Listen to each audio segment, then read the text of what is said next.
Welcome. Thank you for tuning in to the Liquid Wisdom Podcast, where we take the fear out of everyday life, one episode at a time. So if you're not scared, let's jump into the deep end right now, and please, don't pee in the pool.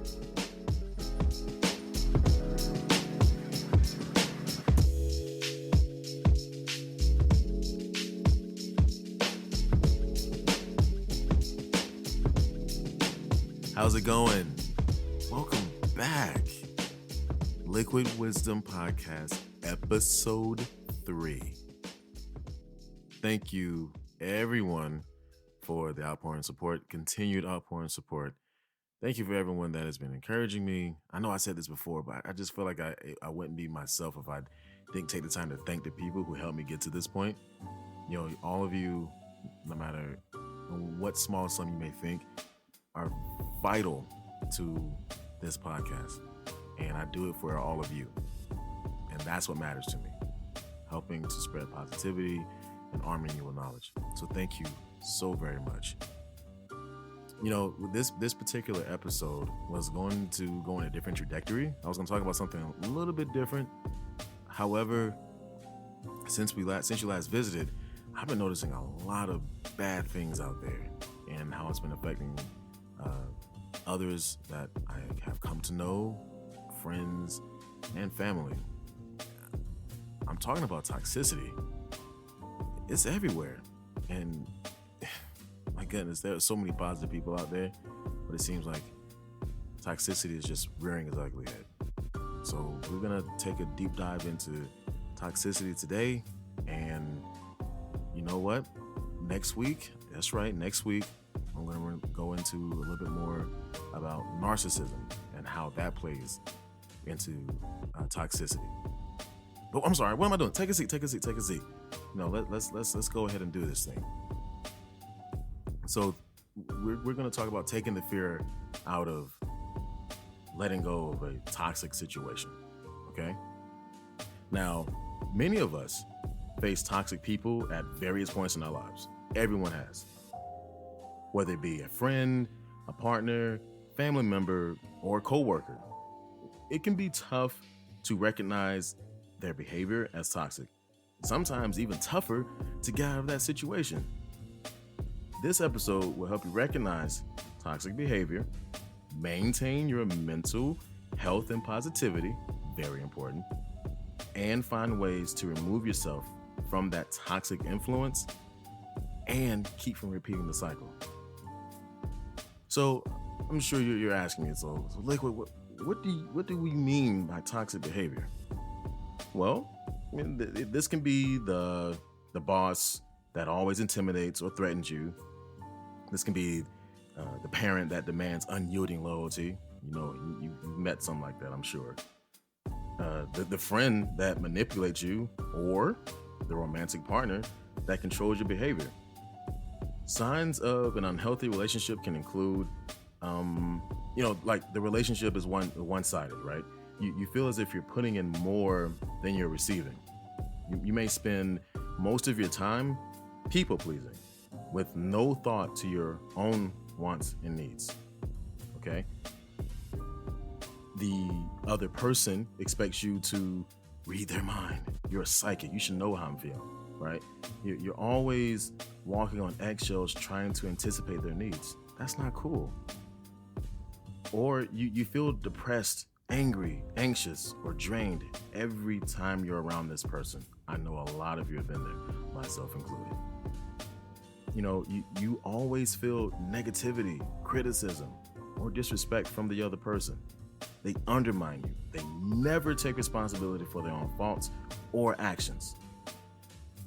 You know, you don't feel comfortable saying no to them. No is a very powerful word, by the way. And you don't feel as if you can truly be yourself around them. Here, and you know, the thing is, here are some of the ways, you know, we fall into or sometimes stay in toxic situations. Some relationships can't be avoided, such as being born to a toxic parent. For other relationships, you may end up ignoring initial warning signs. Sometimes you're going with rose tinted glasses. It happens. Some warning signs to look out for in these sort of situations, especially if entering a new relationship. This is how we fall. We believe every excuse or ignore the hypocrisy between their statements and their actions, right? They make us focus on our faults and ignore their own. Boy, oh boy. They provoke us, then accuse us of unhealthy behavior when we react. They make you wait for the attention, praise, or affection that never comes. They may have a love bombed you, right? And here's what love bomb means. It means they went all out with the affection to snag you in the beginning. You know, when they're wooing you or courting you. I know I'm using outdated words, but you get it. The initial stage of a relationship, right?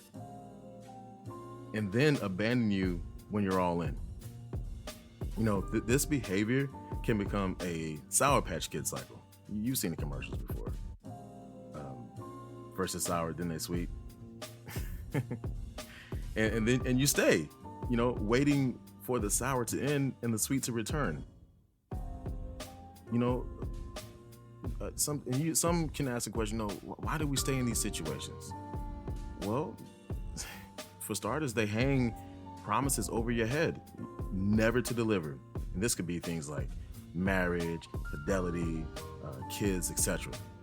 You also may stay due to fear of being alone or fear of leaving one situation just to end up in something worse. It could be a case of, you know, the knowing the devil you know, the one you don't. Sometimes the one you know is the one you choose to stay with rather than the unknown. That happens. You know, or you sometimes you stay because they're great at manipulating you. Here's the most important thing though. That's not a fault of yours. Not a fault of yours. I want to really emphasize that. They work at manipulating you while you are only working on making things better.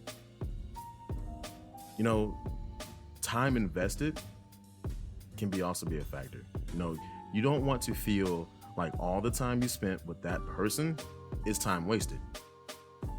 And another aspect is love.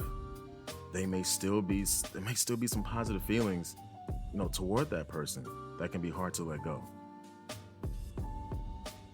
Now, I know I've bogged you down with a lot of bombshells, okay? But here's where things get better, because the next part is about recognizing your strength. This is very important. So even though, you know, the toxic half of the relationship may make you feel weak, you're stronger than most people realize. You have gone through a lot without losing your sanity. So incredible in this day and age, for sure. Your positivity and your drive to create a better life for yourself is also another incredible thing. Now, whether you aren't in a place to leave yet or you're taking steps to distance yourself from the situation, here are some helpful tips. First, if they are responsive to it, tell the person how you feel. It's key. Set boundaries and let them know when they are overstepping these boundaries. Okay? Make time and space for yourself so you are not pleasing someone else 24/7. Work on maintaining your mental health. What's so great about you? And I don't mean that condescending. What I mean is, write it down. Discover new things about yourself you never knew before, or some things you may used to do, and discover those things again. Remember what makes you an awesome person and hold on to it. All right? Keep up hobbies and friendships if possible. You know, if they are a great way to build self-esteem and distance yourself from the toxic person. Another thing you can do is talk to a trusted friend, family member that may have some insight or help you, you know, with a plan of escape if needed. You know, and build as much of a support system as possible. Another thing you can do is practice mantras, you know, and broken records, you know, to use on the toxic person. Now, you're probably asking what a mantra is. Some of you do, and you know, some of you don't, which is fine. So here's the thing: a mantra is an inner phrase for your well-being. Say to yourself, this is their pattern. I will not play a part in it. Okay? Broken records are phrases you can say to the other person to make them feel validated without diminishing your feelings. That's the key.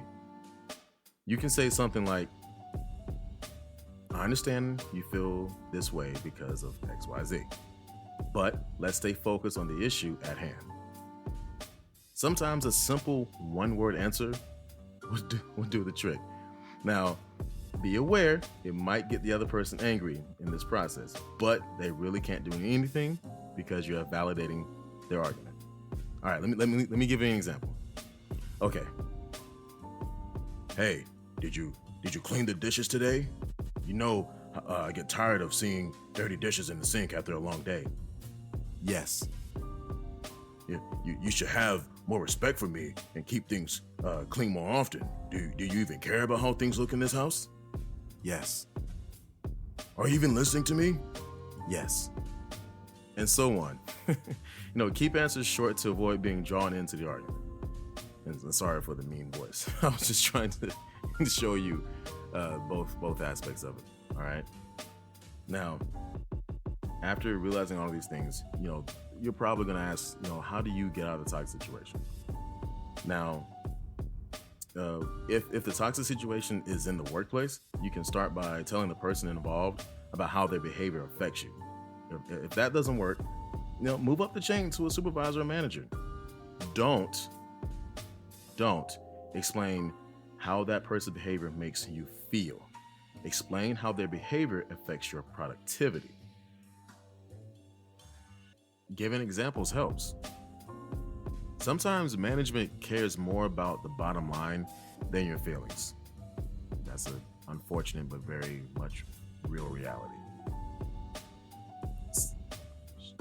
Showing them concrete examples of how a person's behavior decreases your productivity might spur them into action. If that doesn't help, see if there's another department you may want to transfer to.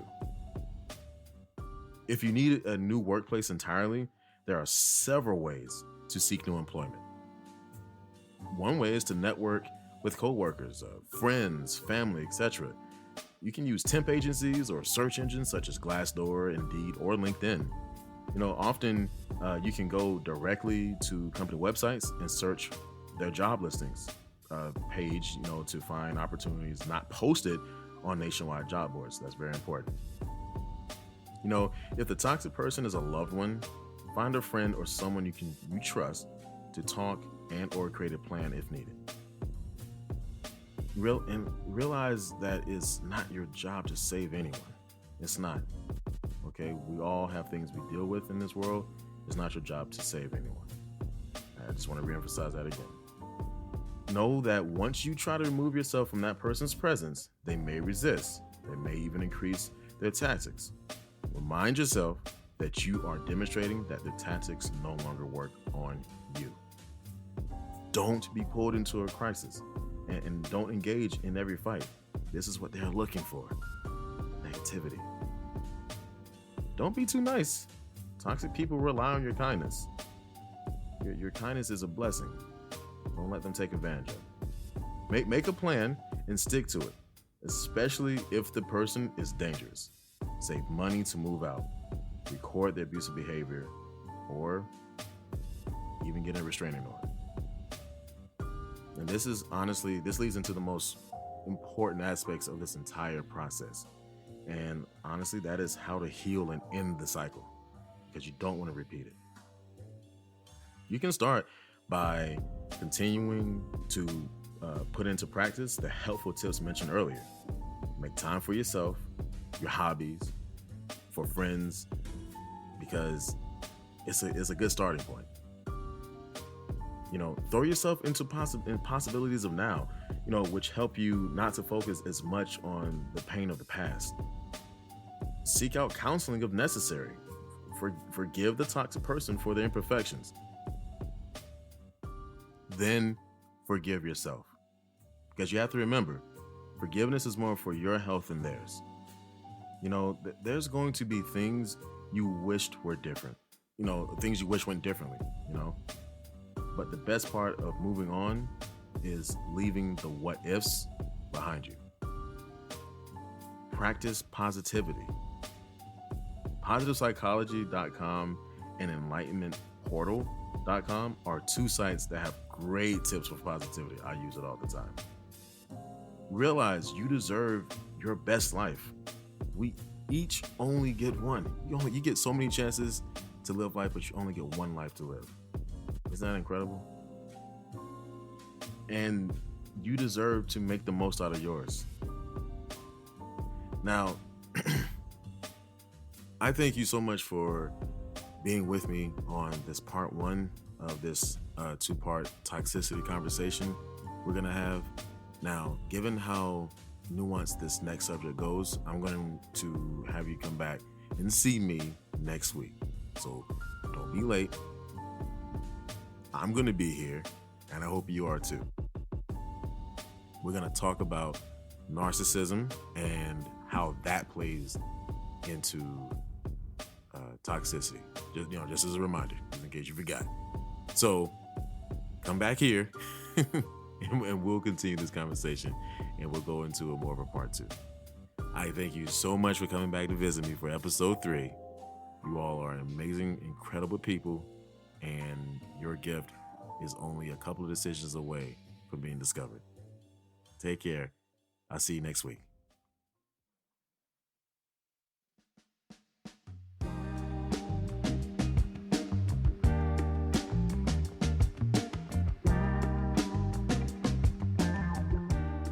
All right. Pool hours are over. Don't want you catching the cramp. Tell you what, come on back for a swim soon and we can catch up on life.